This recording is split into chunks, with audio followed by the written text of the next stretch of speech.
വീരം വിതയ്ക്കപ്പെട്ടത്.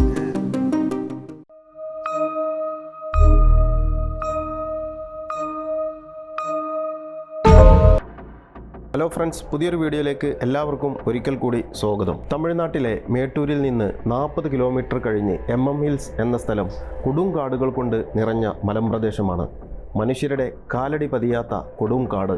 ഇവിടെയാണ് കൂസ് മുനിസ്വാമി എന്ന വീരപ്പൻ കാട്ടുരാജാവായി വാണിരുന്നത്. ഈ കാട്ടുരാജാവിൻ്റെ നാട്ടിലേക്കാണ് നമ്മുടെ ഇന്നത്തെ യാത്ര. മേട്ടൂരിൽ നിന്ന് ഏകദേശം 50 കിലോമീറ്റർ ദൂരെ തമിഴ്നാട് കർണാടക അതിർത്തിയിലുള്ള ഗോപിനത്തം എന്ന മനോഹരമായ കാർഷിക ഗ്രാമത്തിലാണ് 1952 ജനുവരി 18 വീരപ്പൻ ജനിക്കുന്നത്.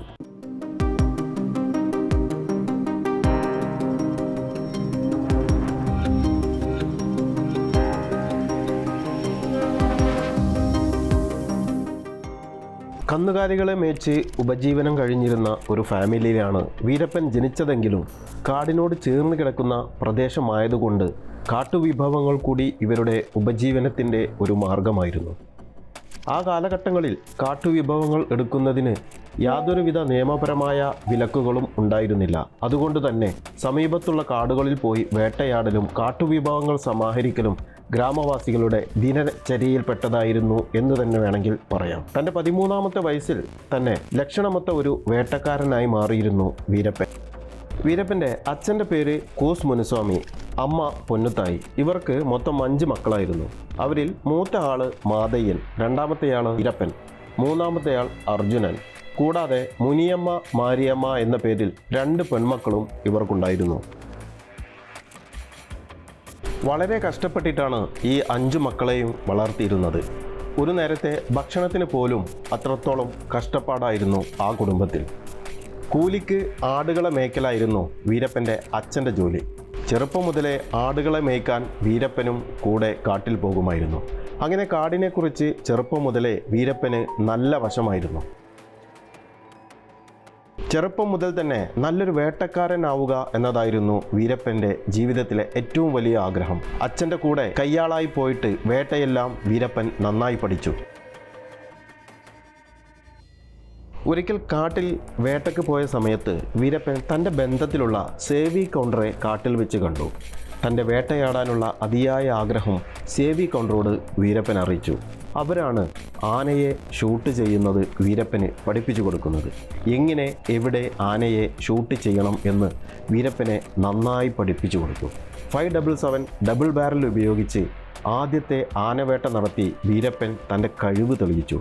വിശപ്പിന് മാത്രം വേട്ട നടത്തിയിരുന്ന വീരപ്പൻ അങ്ങനെ പൈസയ്ക്ക് വേണ്ടി വേട്ട നടത്തുന്ന ആളായി മാറി. കാടിൻ്റെ ഉള്ളിൽ വീരപ്പൻ അങ്ങനെ വേറെ ഒരു ലോകം തന്നെ പടുത്തുയർത്തുകയായിരുന്നു. കാട്ടിലെ വളർച്ച നാട്ടിലും ഒരു നാട്ടുപ്രമാണിയുടെ ഇമേജ് വീരപ്പനുണ്ടാക്കി. പഞ്ചായത്ത് ഇലക്ഷൻ വന്നാലും MLA ഇലക്ഷൻ വന്നാലും വീരപ്പൻ്റെ അഭിപ്രായം നാട്ടുകാർ തേടുന്ന ഒരു അവസ്ഥ വരെ ഉണ്ടായി.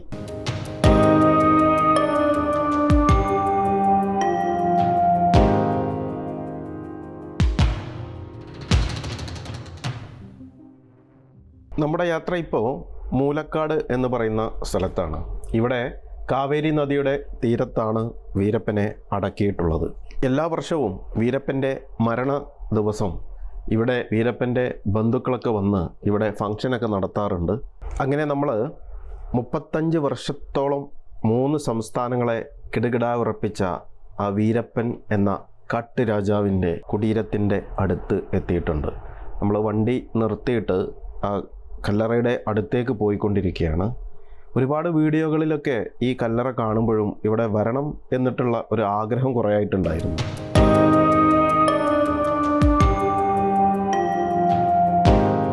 ഇദ്ദേഹത്തിൻ്റെ കല്ലറയുടെ അടുത്ത് തന്നെ ഇദ്ദേഹത്തിൻ്റെ സഹോദരങ്ങളുടെ കല്ലറകളും കൂടാതെ അടുത്ത ബന്ധത്തിൽപ്പെട്ട 1-2 പേരുടെ കല്ലറയും ഒക്കെ നമുക്ക് കാണാം. പിന്നെ ഈ ഭാഗത്ത് ഇവിടെ അടിച്ച് നല്ല വൃത്തിയായിട്ട് സൂക്ഷിക്കുന്നതിനൊക്കെ ഒരാളും ഇതിന് തൊട്ടടുത്ത് തന്നെ ഇരിപ്പുണ്ട്.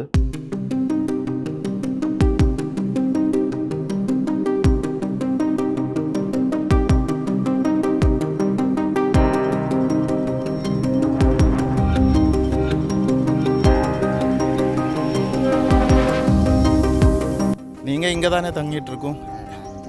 நைட் எல்லாமே இங்கே தான் இருக்கும். பகல் மட்டும் இங்கே இருக்கும். சாயங்காலம் 5 மணி வரைக்கும் இருப்பேன்.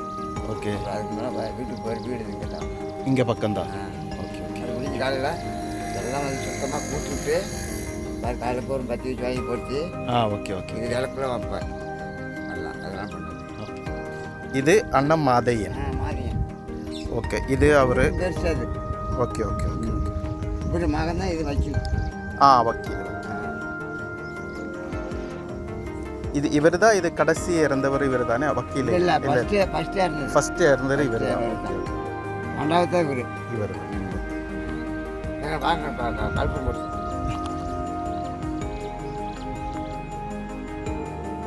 தமிழில் வீரம் விதைக்கப்பட்டது. Okay okay.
വീരപ്പൻ അന്തിയുറങ്ങുന്ന ആ മണ്ണിൽ നിന്ന്, ആ കാവേരി നദീ തീരത്തുള്ള വീരപ്പൻ്റെ ശവകുടീരത്തിൽ നിന്നും നമ്മൾ അവിടെയുള്ള കാഴ്ചകളൊക്കെ കണ്ടു. നമ്മൾ തിരിക്കുകയാണ്. ഇനി നമ്മൾ പോകുന്നത് വീരപ്പൻ്റെ ജന്മനാടായ സെങ്കപ്പാടി ഗോപിതത്വം വില്ലേജിലേക്കാണ്. ഈ സെങ്കപ്പാടിയും ഗോപിതത്വവും ഒക്കെ ഒരേ സ്ഥലം തന്നെയാണ്, പക്ഷേ 2 പേരുകളിലായിട്ട് അറിയപ്പെടുന്നുണ്ട് എന്ന് മാത്രം. ഇവിടെയാണ് വീരപ്പൻ ജനിച്ചതും വളർന്നതും. വീരപ്പനുമായിട്ട് ബന്ധപ്പെട്ടുള്ള കുറേ സംഭവങ്ങളൊക്കെ ഈ ഏരിയയിൽ നടന്നിട്ടുണ്ട്. അപ്പോൾ നമുക്ക് പോകുന്ന വഴിയിൽ എവിടെയൊക്കെ കാണാൻ പറ്റും അതൊക്കെ നമുക്ക് കാണാം. അത് വീഡിയോ എടുക്കാൻ പറ്റുന്ന സ്ഥലങ്ങളിൽ നിന്ന് ഞാൻ വീഡിയോ എടുത്ത് നിങ്ങളുമായിട്ട് ഷെയർ ചെയ്യുന്നതാണ്. ചില ഭാഗങ്ങളൊക്കെ ഇവിടെ ഫോറസ്റ്റിൻ്റെ ഏരിയ ആയതുകൊണ്ട് ഒരുപാട് സ്ഥലങ്ങൾ റെസ്ട്രിക്റ്റഡ് ആണ്. അവിടെ നിന്ന് വീഡിയോ എടുക്കാൻ പറ്റുമോ ഇല്ലയെന്നൊന്നും അറിയില്ല. എന്തായാലും നമുക്ക് പോയി നോക്കാം. ബാക്കിയുള്ള കാഴ്ചകളൊക്കെ നമുക്ക് അടുത്തൊരു വീഡിയോയിൽ ഞാൻ നിങ്ങളുമായിട്ട് ഷെയർ ചെയ്യുന്നതാണ്. അതുവരേക്കും എല്ലാവർക്കും നന്ദി, നമസ്കാരം.